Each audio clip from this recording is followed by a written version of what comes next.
आज शहर शहर से प्रदर्शन की तस्वीरें आई। 3 तस्वीरें देखिए। दौसा में रीट अभ्यर्थियों ने पद बढ़ाने को लेकर प्रदर्शन किया। सीकर में वकीलों ने अलग संभाग बनाने को लेकर प्रदर्शन किया और कोटा में छात्रों ने फैकल्टी बढ़ाने की मांग की।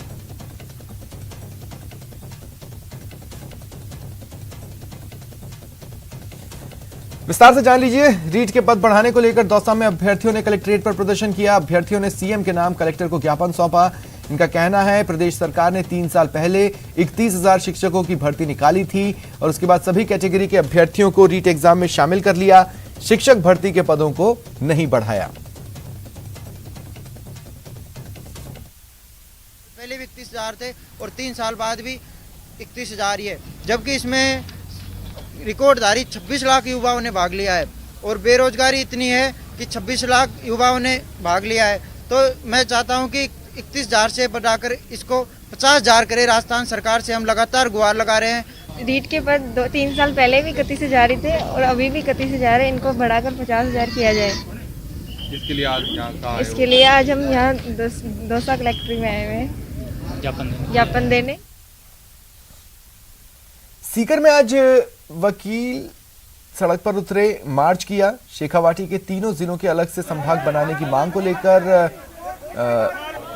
प्रदर्शन हुआ। 1 दिन का कार्य बहिष्कार किया। वकीलों ने कलेक्ट्रेट पर प्रदर्शन कर नारेबाजी की। वकीलों ने आगे भी आंदोलन की चेतावनी दी है। सरकार से मांग की है इसी बजट में मांग पूरी की जाए।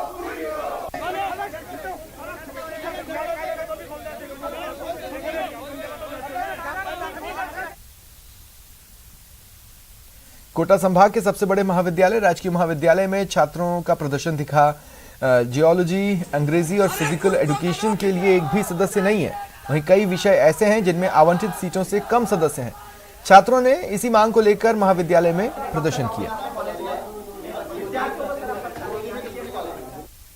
हमने मुख्यमंत्री के नाम सहायक निदेशक आयुक्तालय कॉलेज शिक्षा को ज्ञापन सौंपा है, जिसमें हमने मांग रखी है कि महाविद्यालय में मौजूद जो खेल मैदान विद्यार्थियों के लिए बनाया गया है उसको सुधार करा जाए उसमें, और वहां पे बाहरी छात्रों का प्रवेश बंद किया जाए, ताकि उस ग्राउंड में काफ़ी जब विद्यार्थी महाविद्यालय के प्रैक्टिस वगैरह करते हैं तो उनके फ़ोन चोरी होते हैं, उनके सामग्री चोरी होती है। और महाविद्यालय में वो जो ग्राउंड है इकलौता ग्राउंड है और कोटा के सभी महाविद्यालयों को मिला के देखा जाए तो ये राजकीय महाविद्यालय कोटा में ही ऐसा एक ग्राउंड बना हुआ है, उसकी भी देखरेख सही से नहीं करी जा रही है।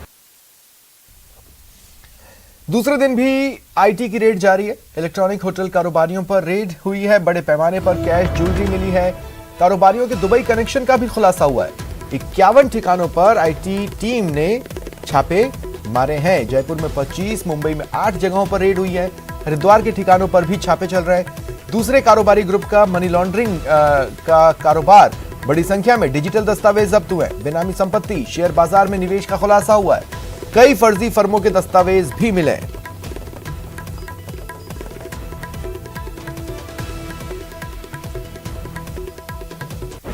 जैसलमेर से जोधपुर जा रही निजी बस को आग लगाने के मामले में जैसलमेर जेल से फोन पर साजिश पर जेलर ने सफाई दी। जेलर रामचंद्र ने कहा, बस में आगजनी की घटना को लेकर जैसलमेर जेल में बंद अपराधी जसवंत सिंह का नाम आ रहा था। कहा जा रहा था कि जैसलमेर की जेल के बंदी ने फोन कर साजिश को अंजाम दिया, लेकिन 18 दिसंबर की घटना के बाद जोधपुर ग्रामीण एएसपी का फोन आया, जिसके बाद जेल में बंद कैदी जसवंत सिंह की जांच की गई और फोन जैसी कोई भी चीज नहीं मिली। साथ ही उन्होंने कहा कि जेल से कोई भी फोन नहीं गया। दरअसल 18 दिसंबर को जैसलमेर से जोधपुर जा रही बस को कुछ लोगों ने रुकवा कर आग लगा दी थी।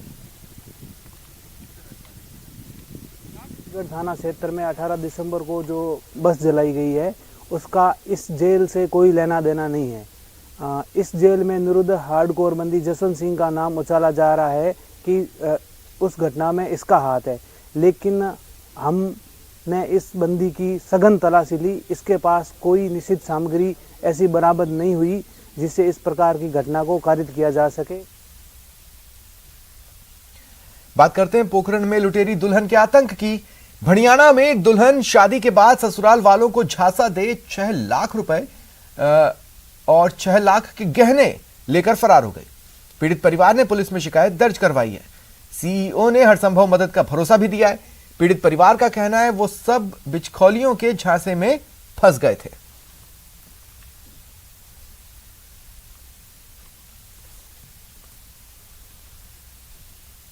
नाम केस आया था लुटेरे दुल्हन को लेकर, उसमें पुलिस द्वारा क्या कार्रवाई की गई और आगे क्या कार्रवाई जारी रहेगी? उसमें मुकदमा दर्ज किया गया है और उसके अंदर 2 आरोपियों को हमने गिरफ्तार कर लिया है और बाकी जो आरोपी है उनके लिए हमने संबंधित थाना अधिकारी को निर्देशित कर रखा है और जल्दी ही हम उसके लिए प्रयास करें और जल्दी गिरफ्तार कर लेंगे। शादी का धक्का देकर धोखा हुई। कैसे वो कब शादी की, किसके साथ शादी की? शादी की शांत देवी के साथ। बाद में अच्छा, शादी कैसे हुई? कोई दलाल के बीच में थी, कैसे हुई? दलाल। तो फिर क्या हुआ? जगमान सिंह और जगमान सिंह पत्नी सुहा देवी और उसका बड़ा भाई हुक्माराम आखाराम, उसने बोला कि शादी करा दे और 10 लाख रुपए दे देना, शादी करा दूँगा। मैंने उसको 100 लाख रुपए दे दिए और गहना भी दे दिया और उसने शादी करा के बाद भी धोखा कर दिया मेरे साथ। बात करते हैं डूंगरपुर के बिछीवाड़ा की। राजस्थान सरकार ने युवा मामले एवं खेल विभाग की ओर से बिछीवाड़ा में स्पोर्ट्स स्टेडियम के लिए 2 करोड़ का बजट जारी कर दिया है। खेल स्टेडियम के काम के लिए जयपुर से ही टेंडर कर दिया गया। RSRDC की ओर से खेल मैदान के काम को करवाया जाएगा। वहीं दर्शकों के लिए सेटिंग, शेयर्स ऑफिस, सुविधा घर, athletics track, basketball, kabaddi, kho kho, handball, hockey मैदान समेत कई तरह के मैदान तैयार किए जाएंगे। मिनी स्टेडियम का निर्माण किया जाएगा जिससे कि इस क्षेत्र के और स्पेशली बिछीवाड़ा तहसील के बच्चों को अधिक से अधिक खेल सुविधाएं, खेल सामग्री, खेल उपकरण हासिल हो सके। तो फिलहाल जो अभी तक की बात है उसमें 1 करोड़ रुपया RSRDC को दे भी चुकी है सरकार और बहुत ही जल्द हम बिछीवाड़ा में बहुउद्देशीय खेल स्टेडियम को निर्माण प्रारंभ हो जाएगा। पुरानी पेंशन बहाली की मांग को लेकर कर्मचारियों ने जालोर, सांचौर, भीनमाल समेत सभी उपखंड मुख्यालयों पर प्रदर्शन किया। कर्मचारियों ने कहा, नई पेंशन योजना से कर्मचारियों का नुकसान तय है। उन्होंने कहा कि 1 जनवरी 2004 के बाद सेवा में आए केंद्र और राज्य सरकार के लाखों कर्मचारियों की नई पेंशन योजना लागू है, जो पूरी तरह शेयर बाजार के हवाले है, जिसकी कोई निश्चित गारंटी नहीं है।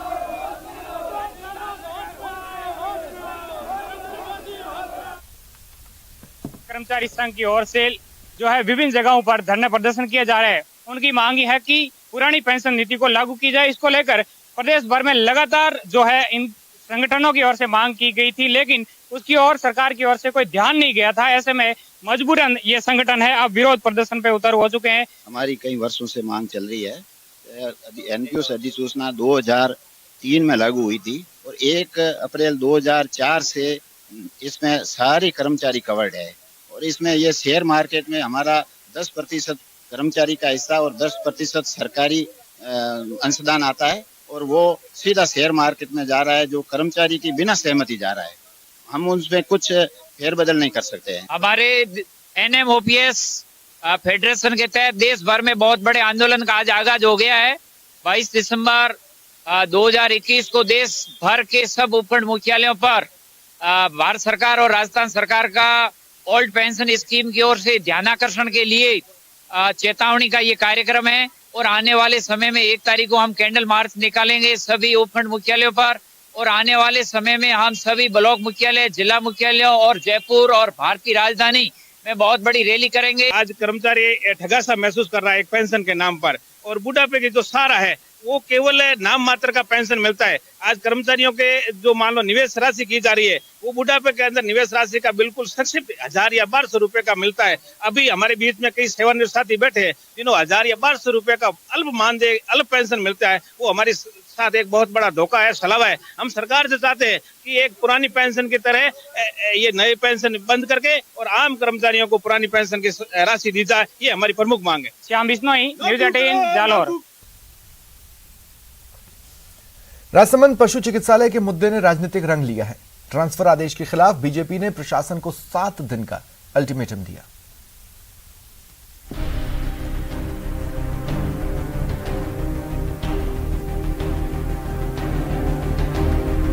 राजसमंद पशु चिकित्सालय नाथ द्वारा ट्रांसफर करने का मुद्दा अब सियासी रंग लेने लगा है। बीजेपी ने आदेश वापस न लेने पर जिला प्रशासन के खिलाफ उग्र आंदोलन की चेतावनी दे डाली है। यहाँ पे अलॉटेड लैंड है और जो चिकित्सालय यहाँ बनने वाला था वो यहीं रहना चाहिए। और अगर ऐसा नहीं हुआ और इसके बारे में अब कोई कार्यवाही नहीं हुई, हम 1 हफ्ते का समय पूरे प्रशासन को दे रहे हैं। 29 दिसंबर को जन आंदोलन होगा 1 हफ्ते बाद, और अगर ये नहीं इसका कोई भी वो निकला, कैंसिलेशन नहीं हुआ इस चीज का, तो 29 को पूरा राजसमंद रोड पर होगा। वो यहीं रहे और कई और दूसरी जो जगह स्वीकृत कराना है सरकार और स्वीकृत करे। हम चाहते हैं इस जिले का संपूर्ण विकास हो, हम कोई टुकड़ों में या कोई क्षेत्रवाद नहीं चाहते, पर जो जिला मुख्यालय का जो स्वरूप है, कम से कम वो जिला मुख्यालय का स्वरूप बिगड़े नहीं, और जिला मुख्यालय के ऊपर जो स्वीकृत व्यवस्था है उसको कहीं इधर उधर नहीं। उधर इस मुद्दे से सहकारिता मंत्री और जिला प्रभारी उदयलाल आंजना अनजान हैं। उनका कहना है कि अगर ट्रांसफर का आदेश हो भी गया तो सरकार से दूसरा प्रस्ताव बनाकर जिला मुख्यालय में ही पशु चिकित्सालय फिर से खोलने की कोशिश करेंगे। जो वहाँ चला गया वहाँ भी पशुधन काफी है, इसलिए वो तो वहाँ चला गया, वहाँ से तो कैंसिल होगा नहीं, लेकिन यहाँ के लिए वापस नए का प्रस्ताव बनाकर भेजेंगे, सरकार से वापस यहाँ खुलवाएंगे और जमीन का जो विवाद है उसको भी निपटारा कराएंगे। बीजेपी विधायक दीप्ति माहेश्वरी ने ट्रांसफर आदेश के खिलाफ मोर्चा खोल रखा है और पशु चिकित्सालय के लिए जमीन देने और दिलाने को तैयार हैं। अब देखना होगा चिकित्सा विभाग और जिला प्रशासन इस मुद्दे पर आगे क्या फैसला लेता है। न्यूज़ 18 के लिए राजसमंद से अलकेश सन्नाढे की रिपोर्ट। और आइए अब आपको दिखाते हैं एक मां की अपने बच्चे के लिए मौत से जंग। तस्वीरें जयपुर की झालाना लेपर्ड सफारी की है। यहां एक मादा पैंथर और नर पैंथर की जंग हो गई। मादा पैंथर अपने बच्चे की जान बचाने के लिए पैंथर से भिड़ गई। मादा पैंथर जलेबी अपने बच्चे के साथ घूम रही थी। मां के साथ रहते हुए बच्चा भी बेफिक्र होकर खेल रहा था, लेकिन इसी दौरान एक पैंथर आ गया और वो बच्चे की ओर लपका। लेकिन इससे पहले ही बच्चे की मां जलेबी पैंथर के सामने आ गई और भिड़ गई।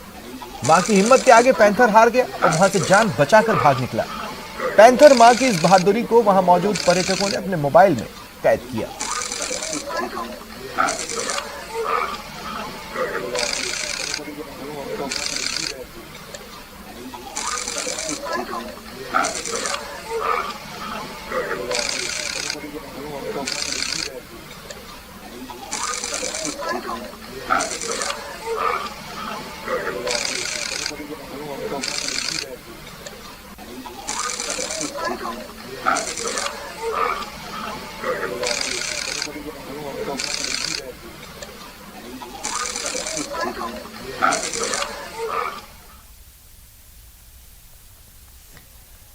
और अब बीजेपी के जन आक्रोश रैली की बात, जहां आज बीजेपी ने चित्तौड़गढ़ में हल्ला बोला और गहलोत सरकार के 3 साल के जश्न के खिलाफ विशाल रैली निकाली। सतीश पूनिया के चित्तौड़गढ़ पहुंचने पर जगह जगह विभिन्न संगठन और मोर्चे के पदाधिकारियों ने उनका स्वागत किया। वाहन रैली के रूप में सतीश पूनिया सभा स्थल पहुंचे। यहां उनका स्वागत अभिनंदन हुआ। इसके बाद उन्होंने सभा को संबोधित किया। बीजेपी प्रदेश अध्यक्ष सतीश पूनिया ने राज्य सरकार पर जमकर हमला बोला। कहा, हर मोर्चे पर गहलोत सरकार विफल रही और आमजन परेशान है। सभी बड़ी जनप्रतिनिधियों का हार्दिक आभार। आपने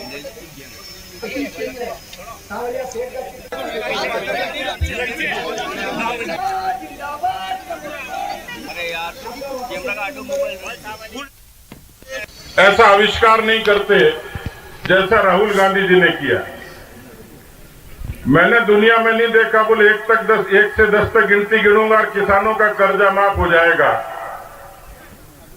किसान भाइयों, 60 लाख किसान हैं, 1,20,000 करोड़ का कर्जा है और आपको ध्यान होगा कि इस कर्जे में किस तरीके से लोग पीड़ित होते हैं। गंगानगर के, रायसिंह नगर के, ठाकरी गांव के किसान सोनलाल कडेल ने एक लाइव वीडियो जारी किया, अपनी मौत का जिंदा वीडियो जारी किया और ये कहा कि कर्जा माफी के कारण नहीं होने के कारण, कर्जे से तंग होने के कारण मैं आत्महत्या कर रहा हूं और मेरी मौत का जिम्मेवार राजस्थान का मुख्यमंत्री होगा। राष्ट्रीय किसान दिवस के मौके पर जैसलमेर के किसानों ने पानी की समस्या से परेशान होकर प्रशासन को 2 दिन का अल्टीमेटम दिया है।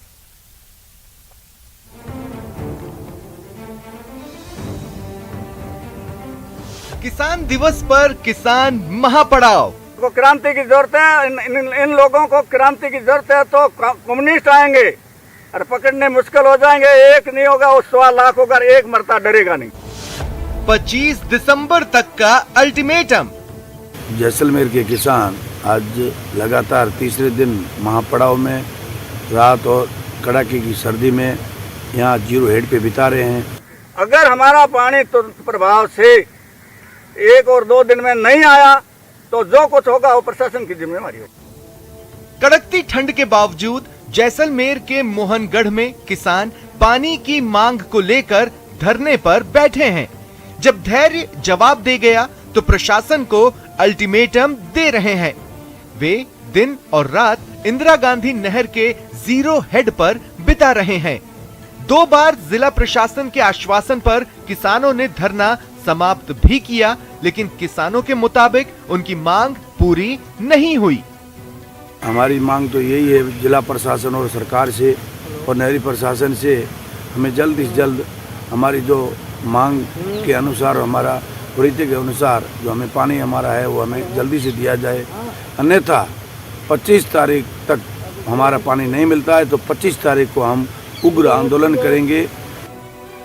किसानों का कहना है कि लगभग 3 साल से सिंचाई के पानी की परेशानी चल रही है। कभी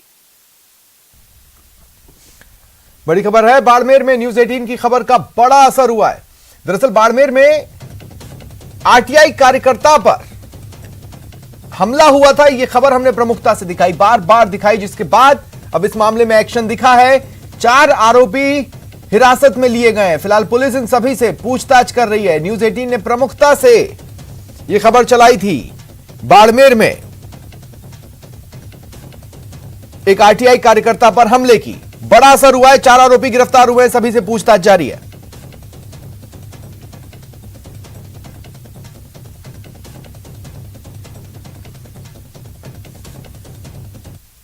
वास्तव में आरटीआई कार्यकर्ता जो काम कर रहा है वो समाज हित में काम कर रहा है, राज्य हित में काम कर रहा है और एक तरह से संगठित अपराधी के खिलाफ काम कर रहा है, या अनियमितताओं के खिलाफ काम कर रहा है, या जो सरकार में भ्रष्टाचार है, सरकारी लोक सेवक जो गलत काम करते हैं उनके खिलाफ कर रहा है। ऐसे कार्यों को देखते हुए एक जो अपराधी लोग हैं, जो गलत काम करने वाले लोग हैं, उनमें भय व्याप्त होने से उनकी ये प्रतिक्रिया रहती है कि ये जो ऐसा काम कर रहे हैं उन्हें किसी तरह से एक लेसन दिया जाए, उन्हें रोका जाए और दूसरे से काम करने वालों को भी एक मैसेज दिया जाए कि अगर आप ऐसा करोगे तो हम ये करेंगे। और बड़ी खबर सुन लीजिए, जयपुर में कोरोना केसेस बढ़ रहे हैं। पिछले 24 घंटे में 17 नए कोरोना केसेस रिकॉर्ड किए गए। गांधीनगर में 4, अजमेर रोड में 3 केस सामने आए हैं। वैशाली नगर में भी 3 केस मिले हैं। आमेर सिविल लाइन में 1-1 केस रिकॉर्ड किया गया है। जगतपुरा, लालकोठी, सांगानेर, सोडाला स्टेशन रोड पर भी 1-1 केस कोरोना के मिले हैं।